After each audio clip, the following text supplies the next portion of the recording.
जय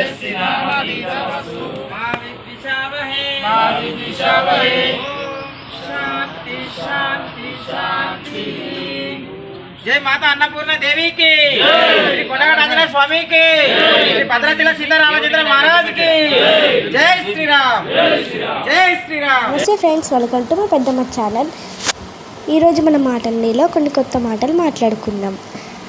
ఎవరి చెప్పుడు మాటలు అంతగా వినకూడదు. వినడం వల్ల మనం ఎంతో మోసపోతాం, ఎంతో నష్టపోతాం. దానికి ఉదాహరణ రామాయణాన్ని తీసుకుందాం. రాముడి నాన్న అదేనండి మన దశరథుడు మహారాజు. అతనికి 3 భార్యలు. ఒకరు కౌసల్య, ఒకరు సుమిత్ర, ఒకరు కైకేయి.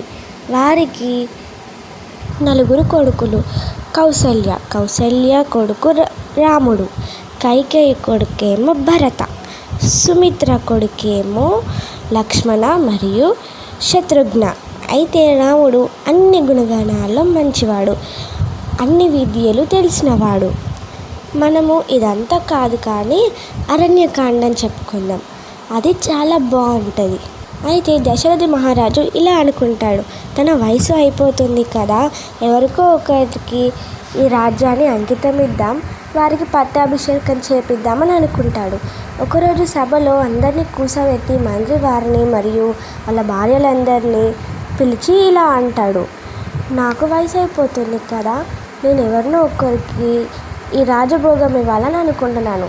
దీంట్లో నా శ్రీరాముడికి ఇద్దామని అనుకుంటున్నా, ఎందుకంటే నా రాముడికి అన్ని విద్యలు తెలుసు, తన దేంట్లోనైనా నెగ్గగలుగుతాడు అని ఇలా అంటాడు. అయితే ఇదంతా బాగానే ఉంది, అందరూ ఒప్పుకుంటారు. రాముడి 3 భార్యలు కూడా, దశరథుని 3 భార్యలు కూడా ఒప్పుకుంటారు. సరే అని ఒకరోజు పట్టాభిషేకం చేద్దామని అనుకుంటారు. ఇలా జరిగిన రాత్రి కైకేయి ఆనందపడుతూ తన గదిలో ఉంటుంది. అప్పుడు తనకి చెలికత్తైన ఒక ముసలావిడ వస్తుంది. అక్కడికి వచ్చి, నువ్వు ఇంత పిచ్చిదానివని అనుకోలేదు కైకేయి అని అంటుంది.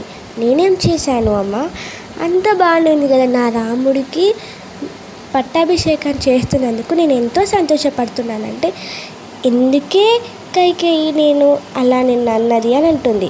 నాకు అర్థం కాలేదు అమ్మ అంటే, అప్పుడు ఆ ముసలావిడ ఇలా అంటుంది, రాముడికి ఎందుకు ఇవ్వాలి, నీ కొడుకైన భరతుడికి కూడా ఇవ్వచ్చే కదా, పట్టాభిషేకం చేయొచ్చు కదా అని అంటుంది. ఇలా అన్నాక కైకేయి ఆలోచనలో పడుతుంది.